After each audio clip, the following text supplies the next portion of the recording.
And welcome to another edition of the Earl Hall Show. We have a special featured guest for you today. Dr. Velma Bagby is our featured guest. The incredible Dr. Velma Bagby is joining us. Dr. Velma is a best-selling, award-winning author of over 16 books, a Christian dating relationship coach, a professional Christian speaker, and an ordained minister with a THD. She's she's the host of the Dr. Velma Talks and Finding Your Voice podcast, where she shares her insights on love, marriage, and personal growth. With 38 years as a deputy administrator in state government and over 30 years leading women's ministry, Dr. Velma brings a wealth of wisdom to every conversation. Celebrating 50 blessed years of marriage, she's dedicated to helping others become the right mate to attract the right mate. Her Catch series is a must-read, blending fiction and godly principles to transform the dating process. Dr. Velma, welcome to the Earl Hall Thank Show. you. Thank you Thank you. so much Thank for you. being Thank here. you. Thank you for having me, Earl. I really appreciate it. Well, I mean, the pleasure is mine. I mean, you are doing so much, right now, and so much is going on. I hmm mean, what is the thing that is like the pinnacle for you right now that you've arrived to, and the thing that you're most proud of?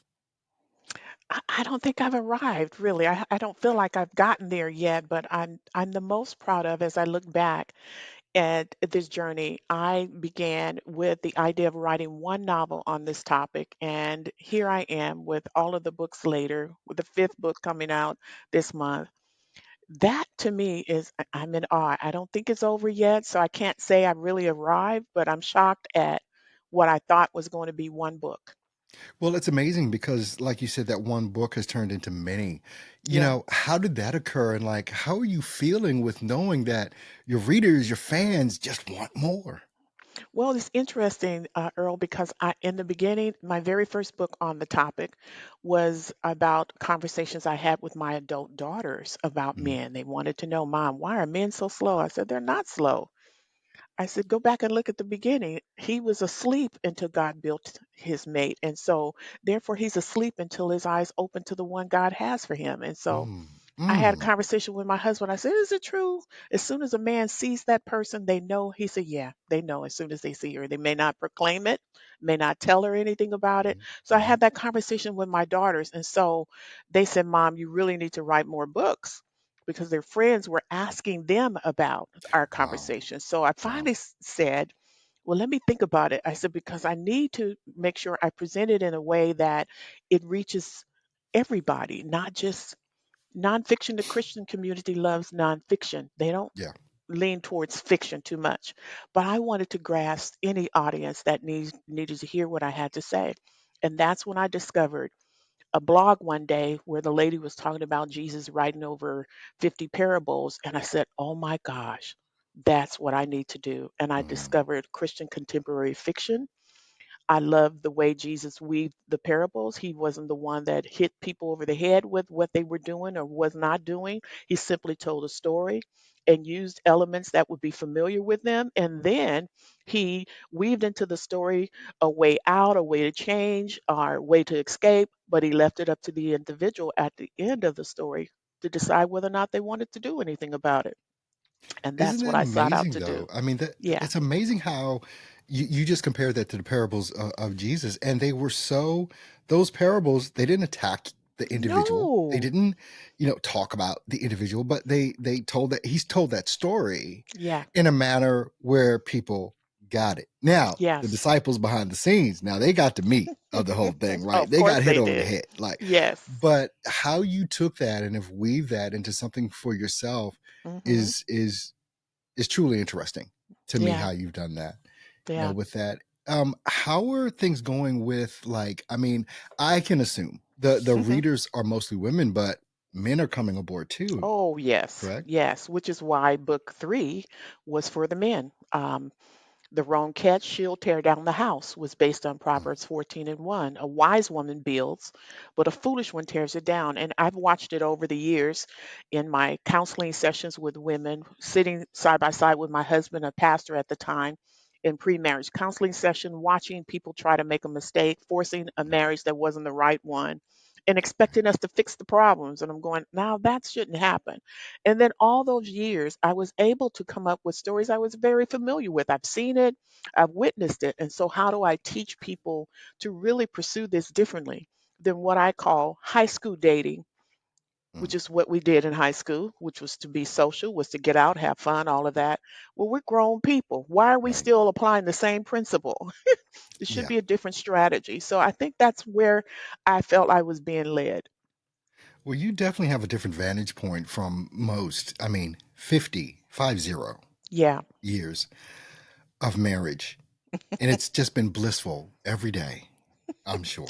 I'm sure it wasn't. No, but that's the idea. Right. Understanding what you have to address and deal with. Because I tell people all the time, marriage itself was something God ordained. And so we're spiritual in nature. Even our marriage. We Hmm. have to understand that we're not, my husband and I, we always joke, we're not enemies to each other. The enemy doesn't have a face. We wrestle not with flesh and blood. Hmm. So we got Hmm. to understand that that enemy hates unity and agreement. So anytime you're running a shop at home and it's running smooth, you better watch because the enemy is, it's too fun over there. It's too much love going on over there. Let me just throw something in the mix to Yeah. cause an issue. So we got to recognize who the real enemy is. That way we'll know how to fight the right person. Most Yeah. definitely. I mean, Hmm. and with you and your husband, or even just yourself. I mean, what kind of like non-negotiables do you have as far as rituals go? Things that you do on a daily basis that kind of keep you grounded. What are some of those things? Well, one of the things that I like to have, I like to practice, and that is wisdom from God.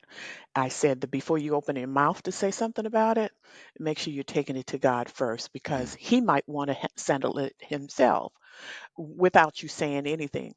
Also, reminding yourself to show grace at home, which is important. We are all different people. And yes, we're trying to blend to become one and operate as one. But the minute you start separating yourself from your spouse in a sense that, I don't want to do that, I'm not going to tell them that, then you're now operating as two. And two causes division, which is why we're supposed to operate at one. So it's a fight for us to maintain a we in our home and not a I.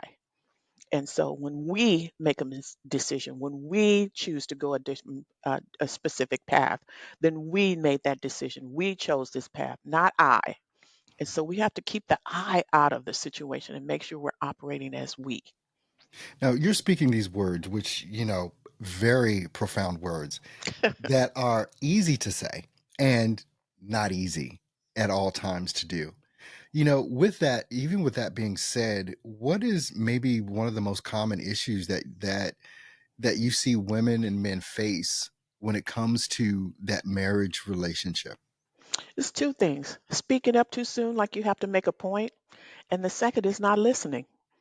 Mm. Really not listening, really getting to the heart of the matter, listening to the words and not listening to the heart of the person to see where they're coming from. And sometimes s- taking a pause and spending some time before God to seek wisdom, because sometimes you can miss what you really need to see. I mean, we all have those issues and challenges, and remind women all the time.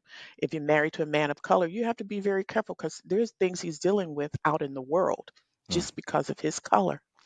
There are things he's dealing with on the job, every place else. And then he comes home looking for a place of peace, a place of refuge. And there you are waiting to let him have what you want to say. And I said, we have to be very careful that we not do that, that we also talk to God, because sometimes God will cause you to pause and wait at a particular time to really raise an issue or a challenge. He might tell you, don't say anything at all.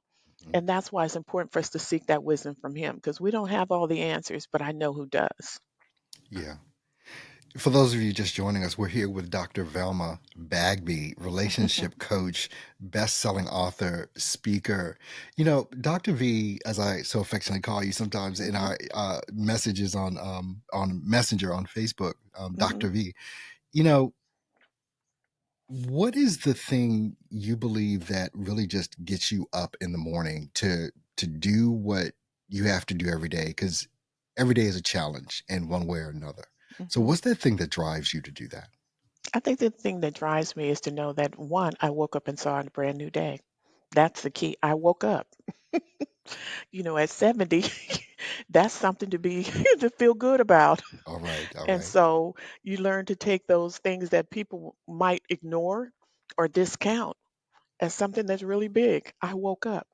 I got my own self out of the bed. I got my own self dressed. Nobody had to do that for me. So if we Mm, just take a look at what that really says, because there are people half my age can't do that. There are yeah, people half my age don't know that they're here. And so you have to really take into consideration what a true blessing you had just to wake up to see another day. Then my next question, okay, God, I have a list, but I know you have a list too. Don't let me miss what you have on your list. I seek your wisdom and your guidance and direction and help me to fulfill what you have on your list as well. very good, very good. We're here with Dr. Velma. We're going to take a short break and we're going to be right back with Okay. more of Dr. Velma Bagby. Are you ready to take your business or brand to the next level? At Earl Hall Studio, we specialize in creating powerful promotional videos that grab attention and drive results. Whether you're an author launching your latest book, an entrepreneur introducing a new product, or a business looking to stand out, we've got you covered. Our team brings your vision to life with dynamic visuals and engaging storytelling that connect with your audience. Elevate your brand and captivate your customers with Earl Hall Studio. Let's create something amazing together. In today's fast paced world, success often feels like a numbers game.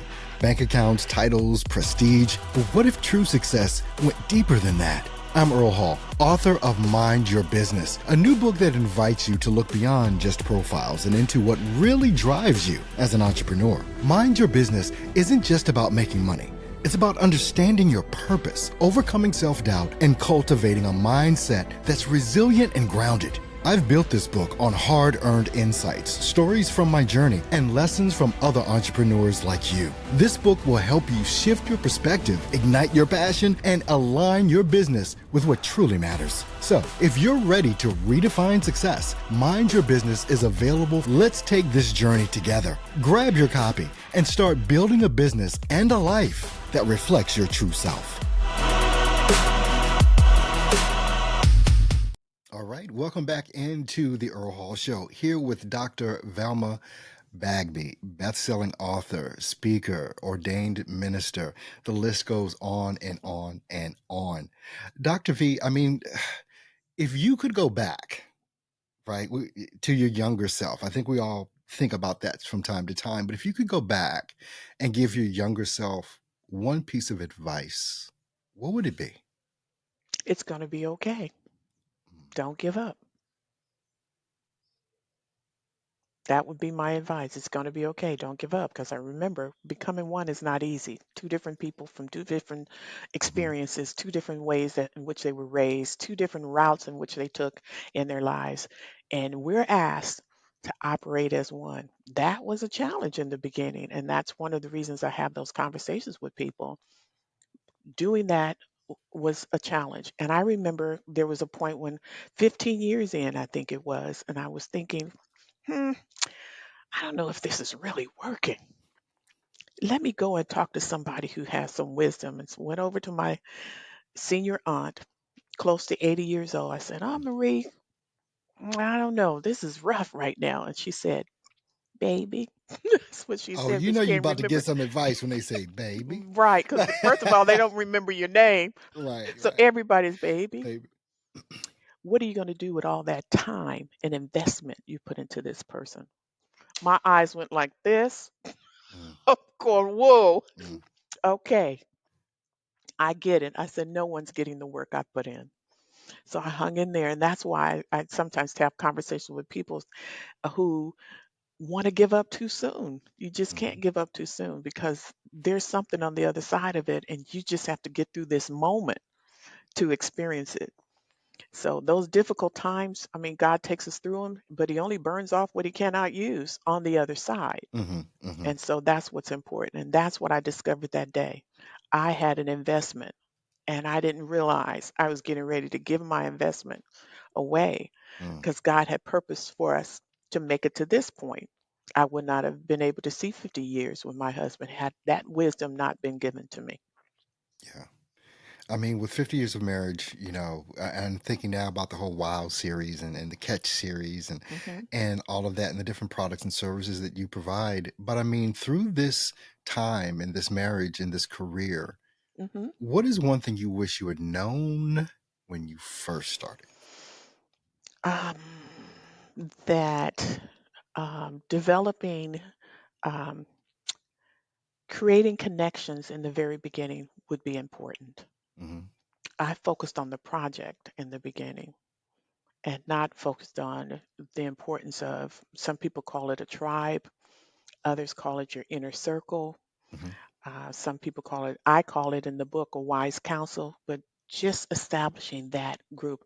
There were things I could have been um, taught, or those who were more seasoned could have helped me through had I just established those connections in the very beginning. What do you think are some of the things that stop us from getting those connections? Is it youth? Is it ignorance? Is it I self think it's more, doubt? What? yeah, no, I think it's more ignorance. I think we ignore the fact that that's an important thing. Because who cares what you're achieving by yourself? But that inner circle is so important to have that connection, and that's expensive real estate. So you carefully select those. We Yeah, talked about suggestions versus being told what to do earlier. yeah. You carefully select those, and when you do, they're valuable and important, because some of the things I'm doing now, it was suggested, You were and I'm told to do glad it. they were. They know who we're talking about. But Mhm. Well, at least you and I do. at least, yeah. With that, I mean, but being an entrepreneur, a wife, running a household as well as a business. This is not, for the faint of heart. No. To go into doing that. Even with that being said, tell us about like some of the different products and services that you're offering to really help people. We know about the Catch series. We know about, but we see all this stuff on your on your background there. Tell us Oh, about. what are you trying to say, Earl? You want that T-shirt and cup I'm in looking my at that husband? T-shirt. I'm Oh looking yeah, at. my husband took a picture in his. Yeah. She's my crown. Yes, ma'am. Yes, yes. That was something that just came to mind one day because of course, my husband is the character in the book. Pastor Grayson is the main character, but it's based on my husband's personality.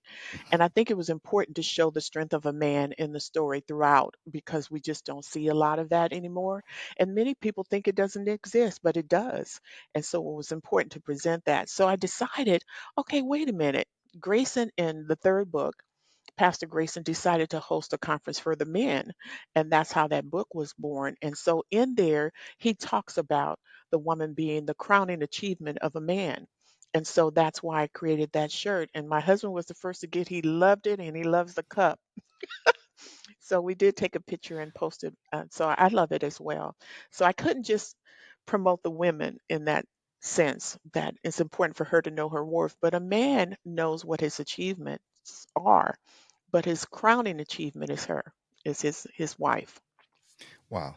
That's saying something right there, and it is true. Hmm. There was a movie once that said a man doesn't even know what kind of man he wants to be until he knows the type of woman that he wants. And I don't know, it just stuck with me. And this was a movie back from the '90s. I can't even call the name of the movie, but When you do, you DM me that. I want to know what that movie was. But that's important. She's supposed to bring value to his life and not tear him down. But she's supposed to bring an asset to him and yeah, complement him, and nothing more and nothing less. And so whatever that means for that couple, that's what it should be. absolutely. Hmm. When you think about the longevity of your marriage and what's Hmm. turning into a great career, you know, a lot of us when we reach, I'm over 50, and we start thinking about legacy and things like that. Uh-huh. What is it that you think you want to be remembered for? Now that I don't know. Okay. I would just hope that the message that I shared, my reason for doing what I'm doing, what I'm compassionate about, is what I hope will be remembered, that I did what I set out to do. Um, but beside that, I also have my granddaughter who I helped to published 3 books as well, and she's a best-selling author as well. So that in itself to me says a lot. But in terms of dating relations, but if I can just share the message that I hope to give out there and somebody got it, because I think one of your questions asked that, and I thought about it. I said, if I just reached one person that day with the book, when I hear one person says, "Hey, I dated all those fish. I'm so Mhm. glad you wrote this book. Now I'm meeting men and I'm thinking, okay, now which fish are you?" Then that to me says that I've done what I'm supposed to do.